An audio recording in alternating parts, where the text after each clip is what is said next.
Hello and welcome to my channel. My name is Judy and I love history and travel. Today we're going on a magic carpet ride through the northern section of Germany's famous Romantic Road. The Romantic Road stretches some 200 miles between Wuerzburg all the way, by way of Munich and Füssen, to Mad King Ludwig II's fairy tale castle at Neuschwanstein. It runs very loosely along a former trade route, linking various participating towns and giving us a chance to see some absolutely stunning medieval creations, particularly in the north. Driving is probably the most comprehensive way to tackle this, but that assumes you have several days and are willing to rent a car, know how your insurance will or won't work, and can get past the road signs and driver's licenses issues. I have a deep dive blog post on international driver's licenses. I'll put the link in the description box below. There are far too many interesting things to see and do to rush through this in one mad dash. So today we'll visit the area between Wuerzburg and Rothenburg ob der Tauber,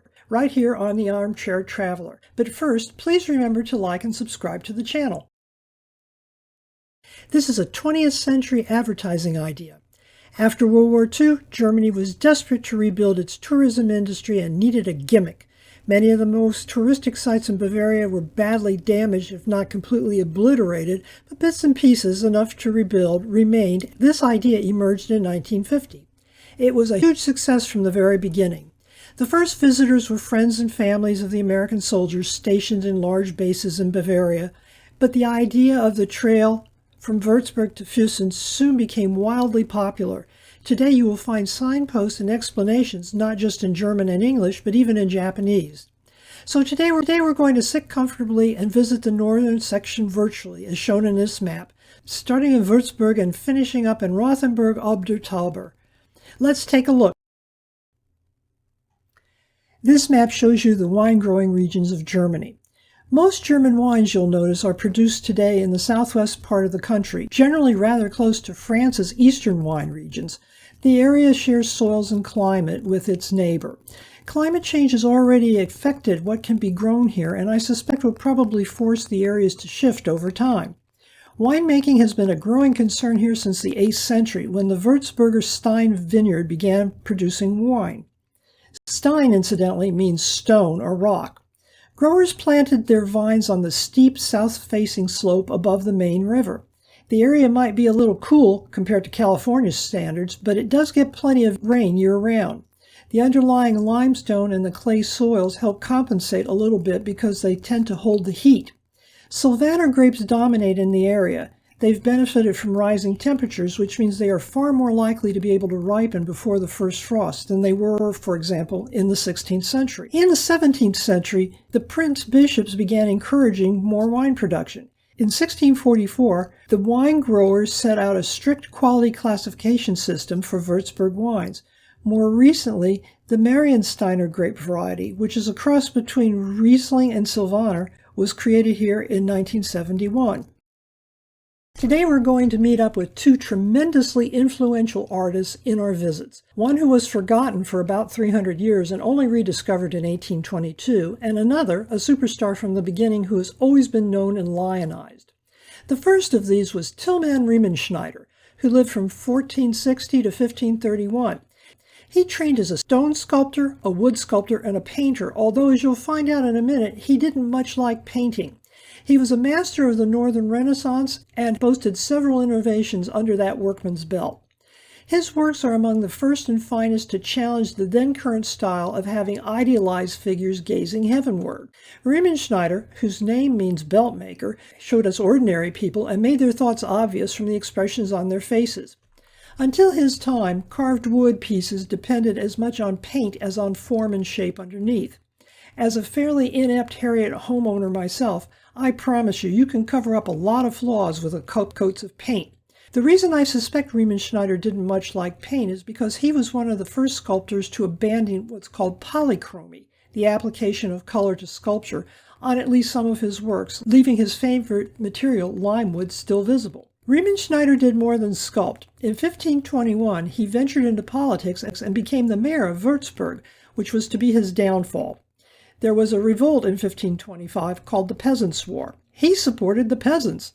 The peasants lost, and the winning side, called the Swabian Union, captured and imprisoned him in Würzburg Castle. They then banned him from the city, but not before they tortured him. Completed any work after that time, we still don't know about it. Riemenschneider was mostly forgotten. His personal gravestone was finally rediscovered in 1822, and this rekindled interest in his work.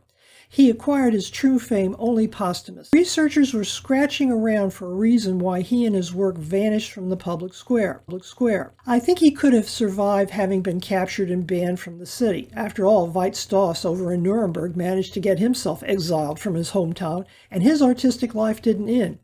No one really knows what happened to Riemenschneider, although perhaps one day a dogged researcher working on a PhD will open up a record book and find out. Romantic writers needed a story here, so they theorized that while he was locked up in the Marienburg fortress, which we're going to visit during our stay in Wuerzburg, his jailers broke both his hands. The story might even be true, since we don't know of any of his works later than that date, but there are other reasons why he might have stopped working.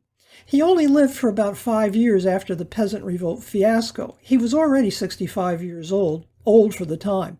Perhaps he stopped working because he could no longer wield a chisel and mallet, or he was too ill, or he couldn't get any commissions, or they broke both his hands. The image you see here is a detail from the Crelingen altarpiece, identified as a self-portrait of the master himself. This was completed about 1508, when he was around 50 years old. What we see here is an old man with deep lines and a sad, at least to my eyes, expression on his face. I suspect this may be what he actually looked like, or at least this is what he saw when he peered into a mirror. Following Riemenschneider came Giovanni Battista Tiepolo. Tiepolo was a painter and a printmaker from the Republic of Venice. His work was the much more showy and later Rococo style. He was prolific and, like so many artists of his time, wandered far from home completing commissions. He worked in Italy, Germany, and Spain, where he finally died. Tiepolo's crowning achievement here in Germany are probably the frescoes in the Wuerzburger Residenz, which we'll visit while we're in the city. His masterpiece here is the largest ceiling fresco in the world. He was specifically hired and imported from Venice by the bishop who owned the residence to decorate the vaulted ceiling and to provide many other decorations inside the house. The area of the ceiling alone measured 600 square meters. This area has been populated since the Bronze Age. The area around the fortress, set high on a hill overlooking the main river, was fortified long before it was Christianized by St. Kilian. Today this is a college town, among other things. It is also the center of the Franconian wine region. The city is the home of one of the oldest churches in Germany, which itself was built on top of an 8th century pagan shrine and is now surrounded by the expanded Marienburg fortress. This was a rich and powerful city. For centuries, it was ruled by a series of prince-bishops who lived first in the safety of the Marienburg fortress, but who eventually felt secure enough to move downhill into a purpose-built palace, the Residenz, near the river. The current Old Main Bridge dates from 1473 and replaced a much older Romanesque structure dating from 1133. In one direction, it faces downtown and toward the cathedral. In the other direction, the bridge faces the Marienburg fortress. The statues you see here were added sometime in the 1700s. Probably the most important statue represents St. Kilian, shown here wearing a bishop's mitre hat and carrying a sword. When I was first researching this statue, I imagined he was put here to defend the castle, but I was wrong. The shining sword actually represents how he met his end. Kilian was an Irish priest. He worked his way up to bishop. He must have been a curious man, ambitious, and he had a bad case of horizon fever. According to Catholic Saints Online, he eventually set off to Rome with 11 companions in 686 to get permission to evangelize Franconia, eventually settling there on the way back with 2 of his companions. Kilian was quite a successful missionary, but he went a bit too far. He converted the Duke of Wuerzburg, which was fine, but also mentioned to him that since he was married to his brother's widow, he was living in sin. According to the legend, the Duke was going to divorce the wife. Her name was Galana, and she got wind of the plan. She was not pleased. When Gosbert was away on a military expedition, she arranged to have the 3 priests beheaded. The remains of the 3 dead missionaries are buried in the basement of the cathedral. Incidentally, for those of us with age or other aches and pains, Kilian might be of personal interest. It turns out he's the patron saint of people with rheumatism. Marienburg Fortress had been the home of the prince bishops of the region for 5 centuries before they moved downhill to that palace. The site is an obvious one for a defensive structure. Archaeologists believe the fortifications on the site date to at least 1000 BC. High up on a hill, overlooking a valley, and commanding a river meant it would have been easily defensible. The fortress got its name, Marienburg, in the Middle Ages. Christian missionaries arrived here in the 7th century, and in the 8th century, when the local aristocracy had mostly been converted to Christianity, the local duke built a chapel dedicated to the Virgin on the hill. Historians are confident that the site is recycled, although the building is probably a replacement. This may have been the first Christian church north of the Alps. Most of the current structures were originally built in Renaissance and Baroque styles between the 16th and 18th century. The castle was very badly damaged in March of 1945 at the end of World War II and only fully rebuilt in 1990. You'll recall when I introduced you to Tilman Riemenschneider, I mentioned that he met his doom, although not his death, here in the fortress. Riemenschneider had been the mayor of Wuerzburg when the Peasants' War broke out. The peasants tried to seize the fortress and failed. The leader of the peasants' revolt apparently went skipping off to Rothenburg ob der Tauber looking for artillery. While he was gone, the peasants very foolishly camped outside the fortress, and eventually the professional military overwhelmed them. Failed insurrections have consequences. Riemenschneider, who was the city mayor, was captured, imprisoned, and likely tortured here, along with other members of the Wuerzburg City Council, as punishment for allying themselves with the peasants, the losing side, and a message not to do it again. Duke Hayden II built the first Christian church at this location back in 706. The structure of today's building can be traced back to the early 11th century. It is the oldest church in Wuerzburg and the oldest building in the fortress. The church was rededicated to St. Kilian after his death. The eye-catching door you see here stands out because of the red sandstone.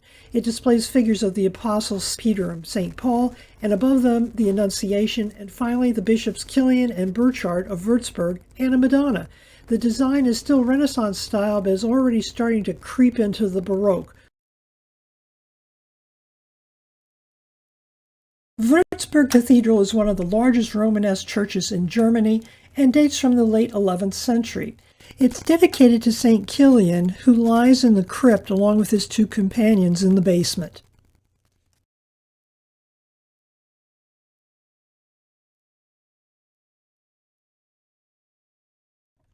Würzburg was the home of the powerful prince-bishops for many centuries.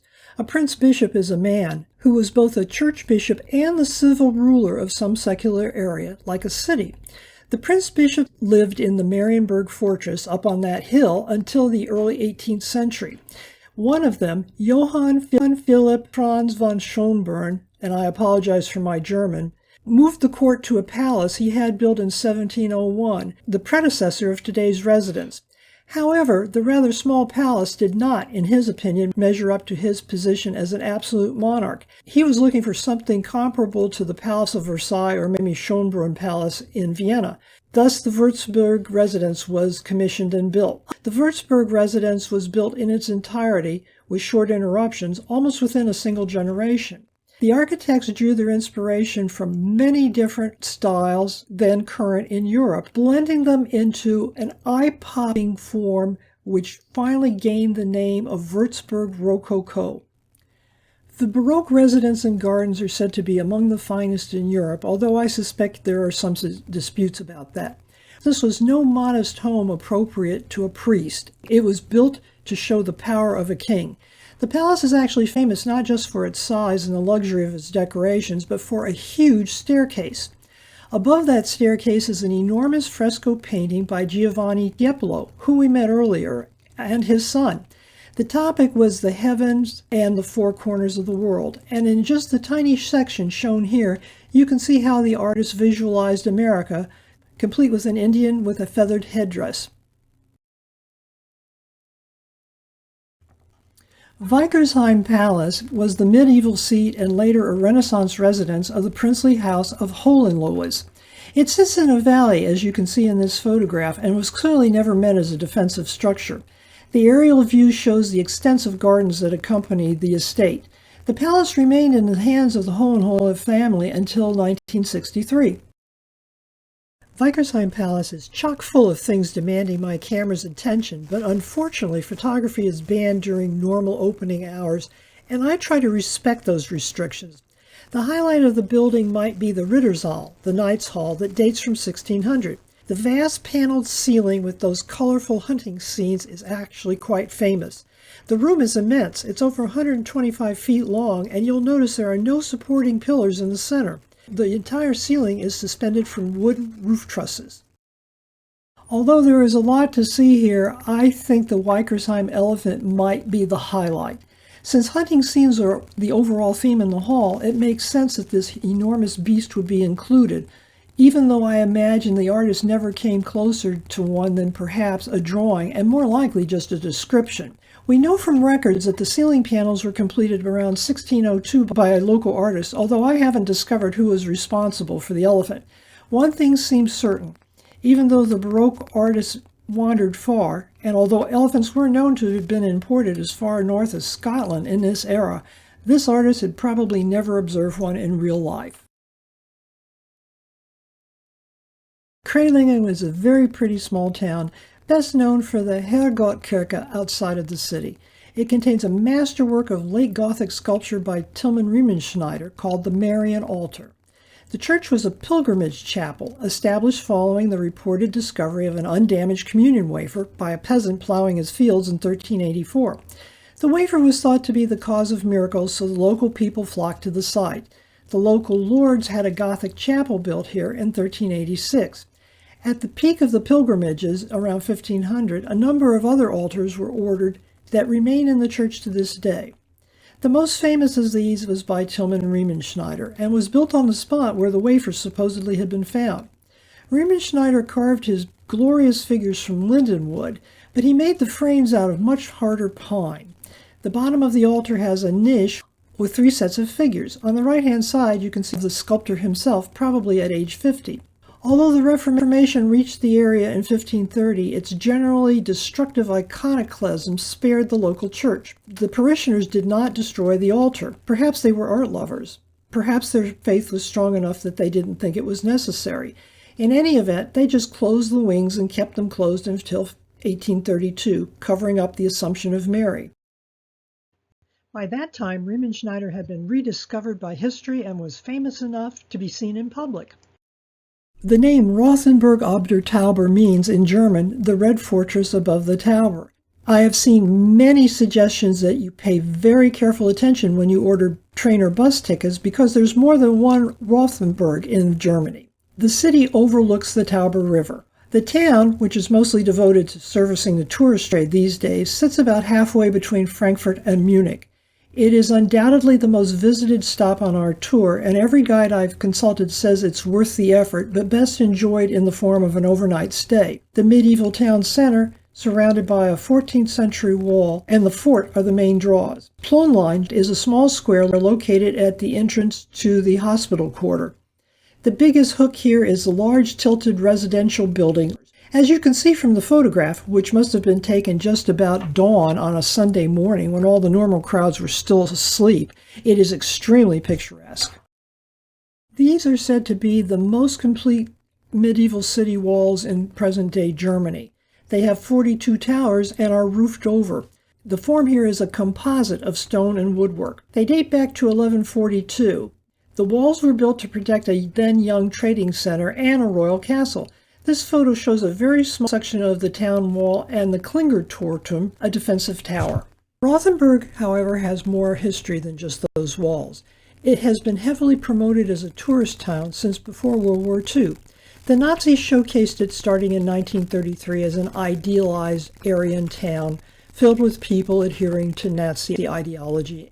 They began promoting the site heavily, organizing vacation tours with buses chock full of tourists, much as we see today. At the end of World War II, Hitler issued something called the Nero Decree, which ordered that the German military and civilians defend everything in Germany to the last man, woman, and child. On March 31st of that year, the Allies made a bomb run over the general area of Rothenburg. I've read that their intended target was a military installation along the river, but fog meant that they were diverted to a secondary target, which would have been the city. The image you see on the left shows what was left of the city after the bombing.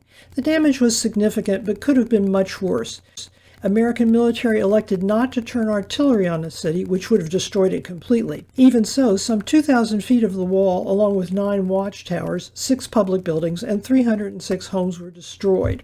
Battle for Nuremberg was going on at the same time. One of the German generals at that battle and his men were diverted from Rothenburg. Together with some Nazi soldiers who were already stationed there, the general gave the order that the town should be defended to the last man, woman, and child. In evaluating the damage from the war, it's important to keep in mind that the war was clearly over by this time for Germany, and the fact that Hitler had asked his military and his people, the civilians, to defend every inch of ground. The city was saved from complete demolition by, among others, the U.S. Deputy Secretary of State, who was familiar with the historic importance of the town and its beauty, and who sent word to a local commander that the city should be spared if the citizens would guarantee that it would not be used as a base for further resistance. First lieutenants and 4 privates were sent off to organize the surrender. Similar offers had been made to other German towns. In some cases they surrendered, in others, and Nuremberg comes immediately to mind, the military tried to resist to the last man. The 6 men were stopped by a German soldier. One of the privates, who spoke fluent German, acted as the group's interpreter and held up a white flag to explain. "We are representatives of our division commander. We bring you this offer to spare the city of Rothenburg from shelling and bombing if you agree not to defend it. We have been given 3 hours to get this message to you. If we haven't returned to our lines by 1800 hours, that would have been 6 o'clock p.m. local time, the town will be bombed and shelled to the ground." The local military commander, a major named Thomas, gave up the town, ignoring the Nero command, and thereby saving it from complete destruction by artillery and shelling. St. James is a pilgrimage church, most of which dates to the 14th century. Probably the most famous decoration here is another Riemenschneider altar. Aside from this work, the church was important to Riemenschneider because in 1525, the peasant leader, Florian Geyer, read aloud the articles of the revolting peasants from the West Chancel. The peasants' revolt doomed Riemenschneider, who was the mayor of the city, to capture, captivity, possible torture, and exile. These 3 figures show you the Riemenschneider altar in St. James Church. The timeline reads from right to left. On the right, we see Jesus entering Jerusalem on a donkey. In the center, we see the betrayal of Jesus by Judas, who is the central figure and clearly distinguishable by the bag of money in his hand. On the right, we see Jesus praying at the Mount of Olives.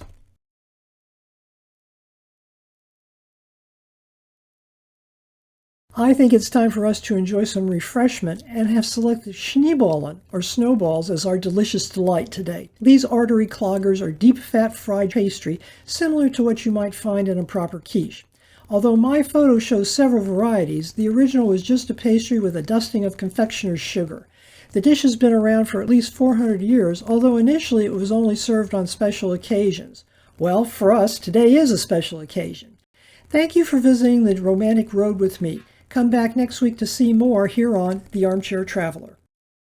If you think this content is interesting or useful, please like, share, and subscribe. This will help the channel grow. Travel content often involves a lot of history, and history can be really word-heavy, heavy enough that the details often don't make it into a video blog. If you care to dig deeper, you can visit my regular blog on WordPress, where you'll find deep dives, travel tips, reviews, warnings, and the nuts and bolts on how to travel safely and conveniently. If you'd like to keep up with my posts, you can follow me on Twitter. The addresses are on your screen